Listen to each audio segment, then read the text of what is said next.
अब मैं उसे उसकी औकात दिखाऊंगी। मैं दिखाऊंगी उसके और मेरे बीच का अंतर क्या है। मैं दिखाऊंगी वो कितना घटिया है।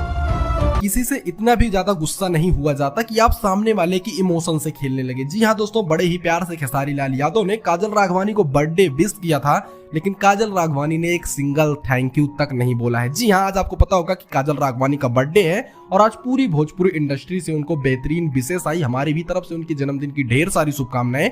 लेकिन खेसारी भैया ने रात को ही ये पोस्ट कर दिया था, अपने साथ उन्होंने फोटो डाली थी, उसमें बहुत अच्छी विशेष भी लिखी थी, लेकिन काजल राघवानी ने उसके नीचे थैंक यू तक नहीं किया। और बाकी जितने भी छोटे बड़े सुपरस्टारों ने किया था, सबको काजल राघवानी ने जा जाकर कमेंट में जा जाकर उनको थैंक यू बोला है। और खेसारी भैया ने लगभग आज अब से 20 घंटे पहले, मतलब समथिंग बहुत ज्यादा मतलब रात को ही इन्होंने डाल दिया था ये वाली पोस्ट, लेकिन काजल राघवानी का कोई रिप्लाई नहीं आया, जिससे इनके फैंस बहुत ज्यादा नाराज हो गए कि खेसारी लाल यादव सामने से काजल राघवानी से अपने रिश्ते अच्छे करने चाह रहे हैं और काजल राघवानी एक मतलब गुस्से में आकर या घमंड में आकर, जो भी हो उसमें आकर वो उनको इग्नोर कर रही हैं। वैसे दोस्तों, इसके बारे में क्या आपकी क्या राय है कि आप फिर से काजल राघवानी और खेसारी की जोड़ी को देखना चाहेंगे या नहीं, इनको कमेंट जरूर कीजिए।